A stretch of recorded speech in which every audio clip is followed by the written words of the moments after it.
अस्सलाम वालेकुम, मैं हूँ शाइस्ता और आप देख रहे हैं शाइस्ता का किचन। आज मैं आपको बनाना बता रही हूँ सुपर सॉफ्ट और झटपट बनने वाला कॉफ़ी क्रीम मार्बल केक, वो भी बगैर अवन के पतीली में। क्या आपने कभी ब्लेंडर में बनने वाला मार्बल केक ट्राई किया है? अगर नहीं तो आज मैं आपको ये केक बनाना बताऊँगी।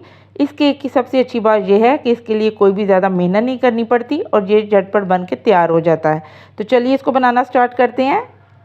तो रेसिपी के फर्स्ट स्टेप में सबसे पहले मैंने एक ब्लेंडर जग ले लिया है जो ड्राई होना चाहिए, वेट बिल्कुल नहीं होना चाहिए। अगर ये वेट हुआ तो जो अंडे हम डाल रहे हैं वो बीट बिल्कुल नहीं होंगे और केक हमारा ख़राब हो जाएगा। तो एक एक करते हुए इसमें मैंने 3 अदद अंडे डाल दिए हैं। जितने भी वेट इंग्रेडिएंट हैं जैसे चीनी, अंडे और ऑयल, इनको हमने ब्लेंडर जग में डाल के पल्स मोड पे ही चलाना है 30 सेकंड के लिए। एकदम से हमने 5 मिनट के लिए इसको नहीं चला देना।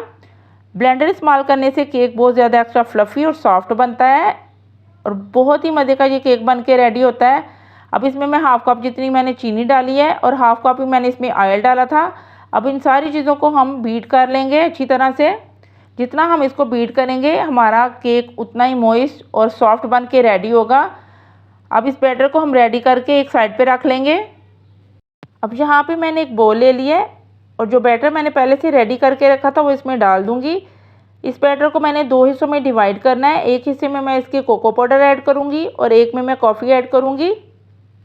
अब बारी आ जाती है ड्राई इंग्रेडिएंट्स की। तो यहाँ पे मैंने 1 कप जितना मैदा ले लिया है जिसको 2 से 3 बार मैंने पहले से छान लिया है। आपने भी लाजमी इसको छानना है। अगर हम इसको छानेंगे नहीं तो केक के बैटर में लम्ब से बन जाएंगे जो कि केक को ख़राब कर देंगे। इसके साथ ही हम इसको थोड़ा थोड़ा डालते हुए इसको हल्के हाथ से फोल्ड करते जाएंगे। याद रखें आपने हल्के हाथ से इसको फोल्ड करना है। मैंने वीडियो की स्पीड थोड़ी तेज़ की हुई है इसलिए लग रहा है कि बहुत तेज़ी से मैं हाथ को चला रही हूँ, तो ऐसा बिल्कुल नहीं है। आपने हल्के हाथ से इसको फोल्ड करना है और इसको अच्छे से रेडी कर लेना है। इसके साथ ही मैंने इसमें 1.5 टीस्पून जितना बेकिंग पाउडर ऐड कर देना है। बेकिंग पाउडर को भी मैंने पहले से जो है छान के रखा है। आपने भी इसको लाजमी छान के तो रखना है। साथ ही इसको भी मैं बीच में मिक्स कर लूँगी। इसको मिक्स करने के बाद मैंने यहाँ पे 1/2 टीस्पून जितना जो है वनीला एसेंस लिया है। आप चाहें तो कॉफ़ी एसेंस भी ले सकते हैं। वैसे तो मैंने इसमें कॉफ़ी जो है वो डालनी है, उससे एक अलग सा फ्लेवर मिलता है, लेकिन अगर आपके पास कॉफ़ी फ्लेवर हो तो वो भी इसमें ऐड कर सकते हैं वनीला एसेंस की जगह। मैंने यहाँ पे वनीला एसेंस ऐड किया है और इसको मिक्स कर लिया है। इसी तरह हल्के हाथ से आपने इसको मिक्स करना है और रेडी करके रख लेना है। अब यहाँ पे मैंने एक बोल ले लिया है। जैसे कि मैंने आपको बताया था कि हमने बैटर को 2 हिस्सों में डिवाइड करना है। एक को कोको पाउडर वाला बनाएंगे और एक को कॉफ़ी वाला।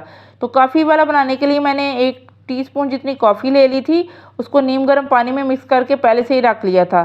साथ ही मैंने यहाँ पे 1 टेबलस्पून जितना कोको पाउडर लिया है, इसको मैंने पहले से छान लिया था। आप भी लाजमी छान के तो बैटर में मिक्स कीजिएगा और इसको अच्छी तरह मिक्स कर लेंगे तो हमारा ये कोको पाउडर वाला बैटर रेडी हो जाएगा। अब मैं 1 टीस्पून जितनी जो है इसमें कॉफ़ी डाल दूंगी दूसरे बैटर में। जितनी मुझे चाहिए होगी मज़ीद उतनी डाल के मैं इसको रेडी करके तो रख लूँगी। इसको भी मैं अच्छी तरह मिक्स कर दूँगी तो हमारे दोनों बैटर जो है अच्छे से रेडी हो जाएंगे।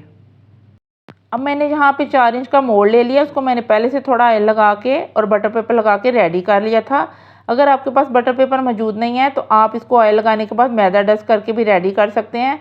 अब जो मैंने बैटर रेडी करके रखे थे, सबसे पहले मैंने इसमें कॉफ़ी वाला मिक्सचर ऐड किया, उसके बाद कोको पाउडर वाला। इसी तरह हमने रिपीट करते जाना है इन स्टेप्स को जब तक हमारा ये बैटर फिनिश नहीं हो जाएगा। इसी तरह हमने सारे बैटर को स्टेप बाय स्टेप डालते जाना है मोल्ड में और रेडी कर लेना है।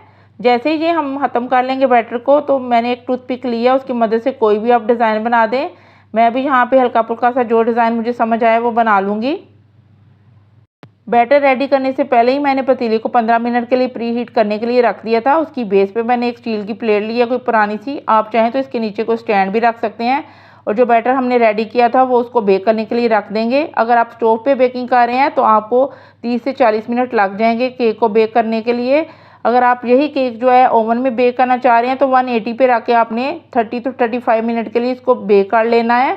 स्टोव पे थोड़ा टाइम लगता है इसलिए इसको 40 से 50 मिनट्स लग गए थे। लो टू मीडियम फ्लेम पे ही आपने केक को बेक करना है अच्छी तरीके से। केक को बेक होते हुए तकरीबन 40 से 50 मिनट हो चुके हैं। अब हम एक केक टेस्टर की मदद से चेक कर लेंगे कि केक फुल बेक हुआ है या नहीं। जैसे ही ये साफ़ आए तो इसका मतलब है केक बेक हो चुका है। अगर आपके पास ये नहीं है तो किसी टूथपिक की मदद से भी आप चेक कर सकते हैं। अब केक को हम बाहर निकालेंगे और इसको अच्छी तरह से हम ठंडा कर लेंगे। याद रखें कि हम ठंडा किए बगैर इसको डीमोल्ड नहीं करेंगे, नहीं तो केक हमारा गरम गरम होगा तो टूट जाएगा।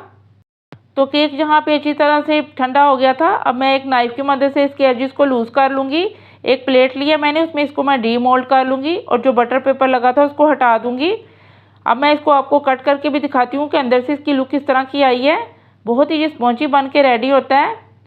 ब्लेंडर में देखिए कितना आसान है केक को बनाना, झटपट से ये रेडी हो जाता है। तो ये देखिए कितना सॉफ्ट, स्पॉन्जी और मज़ेदार सा केक बन के तैयार हुआ है। आप इसको शाम की चाय या कॉफ़ी के साथ एंजॉय करें। वीडियो अच्छी लगे तो लाइक और फॉलो करना मत भूलिएगा। अपनी दुआओं में याद रखिएगा। अल्लाह हाफिज़।